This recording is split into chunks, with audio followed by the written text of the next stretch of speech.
우리 주대표와 우리 감사 캠페인 같이 하겠습니다. 감사의 씨를 뿌려 행복의 열매 맺는 교회, 감사의 향기가 되겠습니다. 감사의 꽃을 피우겠습니다. 감사의 열매를 맺겠습니다. 아멘.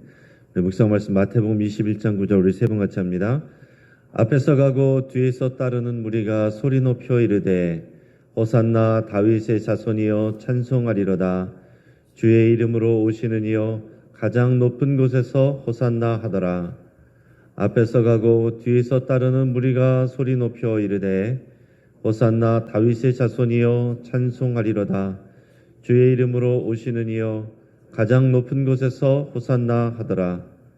앞에서 가고 뒤에서 따르는 무리가 소리 높여 이르되 호산나 다윗의 자손이여 찬송하리로다. 주의 이름으로 오시는 이여 가장 높은 곳에서 호산나 하더라. 아멘. 이 시간 신삼덕 권사님 나오셔서 우리 성경 봉독하시겠습니다. 오늘 우리에게 주시는 말씀은 마가복음 15장 1절에서 5절의 말씀입니다. 오늘 우리 본문을 통해서 함성보다 더 큰 침묵이라는 제목으로 우리 말씀의 은혜를 같이 나누겠습니다. 여러분 잘 아시는 유치한 시인의 이 깃발이라는 시는 이렇게 시작합니다. 이것은 소리 없는 아우성, 저 푸른 해원을 향하여 흔드는 영원한 노스텔지어의 손수건. 자, 지금 시인은 깃대 저 위에 꽂혀서 바람에 흩날리고 있는 깃발을 바라보고 있습니다. 그 깃발은 바람에 펄럭이고 있는데 지금 시인이 있는 곳과는 멀리 떨어져 있어서 실제로 그 소리는 들리지 않습니다. 그러나 그 바람에 펄럭거리고 있는 그 모습, 소리는 들리지 않지만 그 침묵 속에서 큰 아우성을 듣는다, 이렇게 표현하고 있는 것입니다. 그것은 이상향에 대한, 진리에 대한 이 시인의 마음의 소리, 저 깃발이 소리 없이 저렇게 간절하게 펄럭거리며 큰 소리를 지르고 있는 것이 다다르기 어렵지만 그 멀리서 간절하게 외치고 있는 자신의 내면의 소리를 그렇게 표현했다라는 얘기입니다. 여러분, 때로는 침묵이 큰 소리보다 더 무게감 있게 다가올 때가 있습니다. 장례식에 가서도요, 사람이 너무 슬프면 울음조차도 안 나옵니다. 곡을 하면서 우는 사람보다 슬픔의 그 무게 때문에 그게 너무 커서 차마 울지도 못하고 있는 그 유가족의 침묵이 더 가슴 절절하게 다가올 때가 많습니다. 오늘 본문에서 예수님은 자신의 생사 여부를 결정하는 중요한 자리에 서 계십니다. 그 주변에는 자신을 고소하는 무리들의 시끄러운 소리가 예수님을 감싸고 있습니다. 그 공간을 가득 채우고 있습니다. 하지만 예수님은 필요한 말만 하고는 침묵하십니다. 예수님의 이 침묵은 예수님을 고소하는 자들의 그 소리보다 훨씬 더 크고 예수님을 십자가에 못 박으라고 하는 그 무리들의 소리보다 더 큽니다. 오늘 예수님께서 목요일 저녁에 이제 성전경비대에 어제 체포되어서 대제사장 가야바의 집으로 끌려가셨습니다. 그리고 그곳에는 예수님을 미워하며 죽이려고 음모를 꾸민 대제사장들과 서기관들이 다 모여 있었습니다. 그들이 모인 것은 그냥 모인 게 아닙니다. 사내들인 공회를 하기 위해서 모인 거예요. 그들은 한밤중에 불법적으로 예수님을 신문했고 금요일 새벽이 되어서 다시 한번 공회를 열었습니다. 한밤중에 공회를 연 것은 또 거기에서 결의를 하는 것은 신문하고 결정을 내리는 것은 불법적이기 때문에 정당성이 부족하기 때문에 이제 아침에 냈을 때 새벽에 다시 한번 공회를 열어서 형식적으로나마 그것을 다시 한번 확인하는 겁니다. 그 예수님이 신성모독죄를 범했으니 그는 죽어 마땅하고 로마에 넘겨야 된다라는 것을 결정을 다시 확인한 거예요. 자, 그리고 로마 총독은 주로 아침에 재판을 시작하기 때문에 그 시간에 맞춰서 예수님을 바로 재판에 넘기기 위해서 다 시간 계산을 한 겁니다. 그러니까 그냥 우연히 한 게 아니라 치밀하게 계획을 세운 겁니다. 간밤에 모여서 사람들이 알아채기 전에 모든 것을 결정해버리고 새벽에 다시 한번 확인하고 그리고서 아침에 로마 총독 재판 열 때 거기에 바로 예수님을 갖다 넘겼다라는 얘기입니다. 여러분, 이 사내들인 공회는요 71명의 귀족 정치인들로 구성되어 있습니다. 서기관들과 장로를 비롯해서 사두개인들과 바리새인들로 이루어져 있습니다. 자, 이 유대 지역이 관할하는 것은 행정적으로는 로마 제국이 하지만은 그 실효적인 지배는 이 사내들인 공회가 하는 거예요.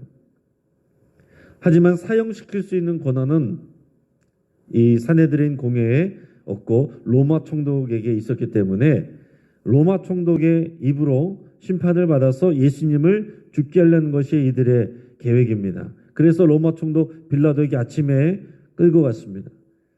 그때 빌라도가 예수님에게 뭐라고 질문을 했는가 한번 보시기 바랍니다. 오늘 2절 말씀 같이 읽겠습니다. 빌라도가 묻되 네가 유대인의 왕이냐? 예수께서 대답하여 이르시되 내 말이 옳도다 하시매. 자, 빌라도 총독이 예수님에게 뭐라고 물었다고요? 네가 유대인의 왕이냐? 왜 갑자기 이렇게 물었을까요? 자, 앞에서는 신성모독죄로 이 사내들인 공회가 예수님을 죽이기로 이렇게 결정을 했는데 이 신성모독이라는 것은 뭡니까? 여러분, 그것은 유대인들의 종교의 문제예요. 그것을 가지고 빌라도 총독이 사형을 내릴 일이 없습니다. 이게 상관할 일이 아니거든요. 그건 너희들끼리 알아서 해라. 이렇게 나올 게 뻔한 일입니다. 그래서 이 사내들인 공회의 사람들은 어떻게든지 이것을 종교적인 얘기가 아니라 이것은 정치적인 그런 이슈로 이것을 가져가야 됩니다. 그러니까 뭐라고 고소를 했겠습니까? 자, 이 자가 유대인의 왕이라고 자칭하며 사람들을 선동했습니다. 이런 식으로 고소를 한 거죠. 예수님의 입으로 내가 유대인의 왕이라고 그런 적이 한 번도 없습니다. 예수님께서 예루살렘 성에 입성하실 때 수많은 사람들이 종려나무 가지를 흔들며 호산나를 외쳤습니다. 영웅처럼 왕처럼 맞았습니다. 그러나 그렇다라고 해서 예수님이 왕 노릇한 적이 없어요. 예수님은 하나님의 말씀을 가르치셨을 뿐입니다. 그런데 그런 일들을 가지고서 이런 정치적인 그런 처벌을 내리게 할 수 없습니다. 여러분, 십자가형은 이 유대교의 처형 방법이 아니라 로마의 처형 방법이고 이것은 정치형입니다. 정치형. 그러니까 이것은 정치적인 중범죄를 저질렀을 때 반역과 같은 정치적인 중범죄를 저질렀을 때 내리는 그런 사형 방법입니다. 자, 유대인의 왕으로 예수님이 주장하고 다닌 것처럼, 그래서 예수님이 사람들을 부추긴 것처럼, 그래서 로마 황제에게 반역을 꾀한 것처럼 이렇게 거짓으로 고소를 했다라는 얘기입니다. 여러분, 인간적으로 보면은 얼마나 화가 날 일이고 당황스러운 일입니까? 내가 언제 그랬어? 그런 적이 없습니다. 그렇게 말한 적이 없습니다. 그렇지만 놀라운 것은 예수님이 이것을 인정했다는 사실이에요. 예수님은 이렇게 말씀합니다. 내 말이 옳도다. 내 말이 옳도다. 자, 예수님이 이 대답이 로마 총독으로 하여금 정치적인 오해를 불러일으킬 수 있는 말인 것을 예수님이 뻔히 아시면서도 분명하게 그렇게 말씀하십니다. 물론 질문하고 답이 다른 거예요. 결이 다른 것입니다. 빌라도 총독이 물어본 것은 정치적으로 네가 이 세속적인 유대의 왕이라고 주장하는 것이냐? 네가 그러려고 그랬느냐? 그래서 왕이 되려고 반역을 꾸몄느냐? 이렇게 물어보는 것인데 예수님의 대답은 뭡니까? 천지를 창조하시고 살아계시며 온 땅을 통치하시는 하나님의 아들이자 하나님이 보내신 메시아 그리스도다. 내가 이 유대인으로서 유대인을 위하여 온 그들의 왕이다. 이렇게 말씀을 하시는 겁니다. 예수님은 이것을 뻔히 정치적으로 활용할 것을 아시지만 이미 예수님은 이 십자가의 죽음을 받으시기 위해서 오셨기 때문에 피하지 않고 그대로 다른 설명 붙이지 않고 내 말이 옳도다 이렇게만 말씀하셨다라는 얘기입니다. 이를 빌미로 대제사장들이 빌라도에게 예수님에 대해서 온갖 거짓 고소를 해댑니다. 여기에 더 확실하게 예수님을 죽이려고 이것저것 있는 것 없는 것 다 갖다가 거짓으로 고소를 해댔다라는 얘기예요. 우리 3절에서 5절까지 말씀을 우리 같이 읽겠습니다. 대제사장들이 여러 가지로 고발하는지라 빌라도가 또 물어 이르되 아무 대답도 없느냐 그들이 얼마나 많은 것으로 너를 고발하는가 보라 하되 예수께서 다시 아무 말씀으로도 대답하지 아니하시니 빌라도가 놀랍게 여기더라. 아멘. 지금 옆에서 대제사장들이 여러 가지로 예수님을 고발합니다. 저 예수는 이것도 잘못했고 저것도 잘못했고 이것도 죄를 지었고 저것도 죄를 지었습니다. 지금 그 공간 안에 예수님을 고소하는 소리로 가득 차 있어요. 그럼에도 불구하고 예수님은 침묵하고 계십니다. 이 모습을 기이하게 여긴 빌라도가 예수님에게 묻습니다. 왜 아무 대답도 하지 않느냐? 지금 너를 이렇게 고소하는 사람들의 소리가 들리지 않느냐? 너를 치려고 하는 저 고소들을 들리지 않느냐? 뭐라도 말을 해봐라. 그럼에도 불구하고 예수님이 아무 말씀도 하지 않으십니다. 그래서 오히려 빌라도가 예수님에 대해서 놀랍게 여겼다라고 기록하고 있습니다. 만약에 예수님이 구구절절히 그거는 뭐가 아니고 그거는 사실이 아니고 그것은 실제 내가 원래 그래서 그러려고 했고 일일이 그렇게 얘기했다고 여러분 생각해 보세요. 빌라도 총독이 볼 때 예수는 그저 그런 사기꾼 정도로 보였을 겁니다. 근데 예수님은 아무 말씀을 안 하십니다. 여러분 예수님의 침묵은 큰 목소리를 내는 것보다 지금 더 큰 힘을 갖고 있습니다. 예수님이 아무리 설명을 해도 대제사장들이 그 말을 듣겠습니까? 대제사장들이 변할까요? 그러지 않거든요. 지금 그 자리는 대제사장들이 이미 작정을 하고 고소를 하는 자리이기 때문에 정말로 맞는 것이 무엇인가, 정의가 무엇인가, 정말 이스라엘 공동체를 위해서 무엇이 중요한 일인가, 그거를 들으려고 그것을 논하려고 하는 자리가 아닙니다. 대제사장들은 그냥 나쁜 마음을 먹은 거예요. 어떻게든지 예수를 죽이고자 하는 마음을 먹인 것입니다. 거기에 대해서 말을 섞어봤자 아무런 의미가 없어요. 말을 섞어봤자 예수님만 더 안 좋게 됩니다. 거기서는 정말로 침묵이 난 것입니다. 자기 안위와 기득권을 정의와 생명보다 더 사랑하는 이 대제사장들을, 서기관들, 그리고 빌라도 총독 다 마찬가지입니다. 빌라도 총독은 지금 이런 상황들을 보면서 예수님이 죄가 없다는 것을 이미 다 알았습니다. 이 대제사장들이 사람들에게 인기가 많은 저 예수라는 사람을 시기해서 죽이려고 그러는구나. 그것을 이미 알아챘습니다. 오늘 읽지 않았지만 10절 말씀에 보면 그렇게 분명히 기록하고 있어요. 이는 그가 대제사장들이 시기로 예수를 넘겨준 줄 알미러라. 알지만 빌라도 총독에게도 사실 여부가 중요한 게 아닙니다. 정의가 중요한 게 아니에요. 이 사람도 자기의 기득권이 중요한 거예요. 자기가 빌라도 총독으로서 지금 여기에 와 있는 이유는 이 명절에 밀란이 일어나지 않도록 질서를 유지하기 위해서 온 것입니다.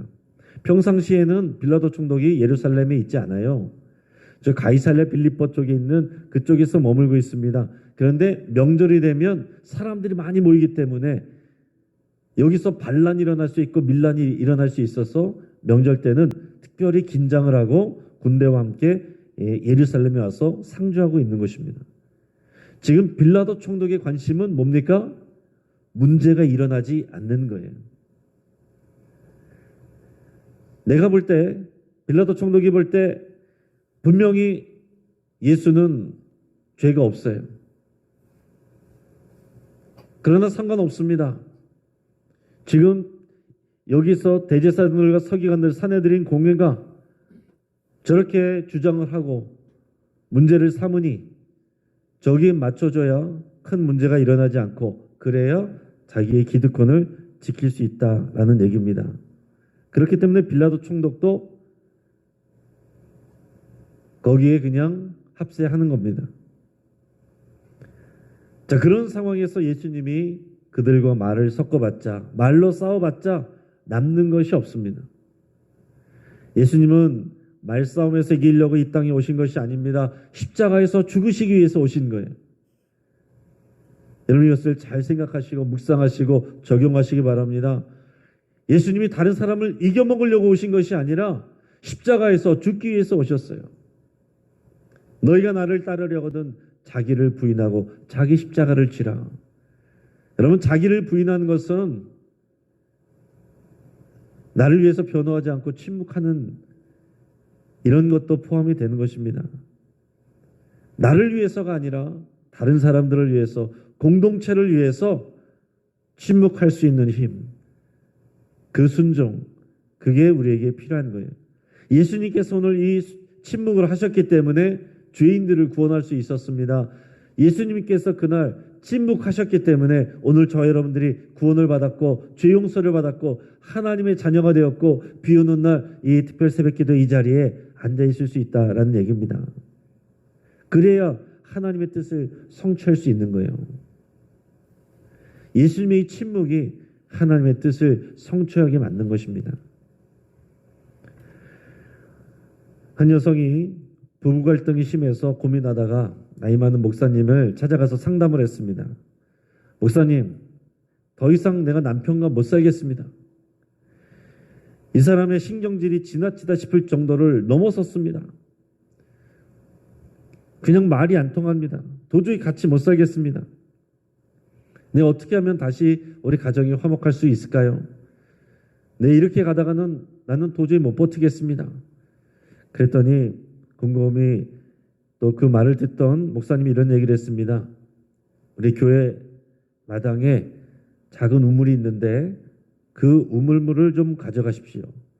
그리고 남편이 집에 와서 말하기 시작하면 얼른 이 물을 한 모금 입에다 머무십시오. 그러나 그 물을 삼켜서는 안 됩니다. 계속 그 물을 입에다 머금고 계십시오. 그러면 문제가 해결될 겁니다. 이렇게 얘기를 했어요. 도대체 그 우물물이 무슨 물이길래 그런 능력이 있는가 신기하면서 우물물을 퍼갔습니다.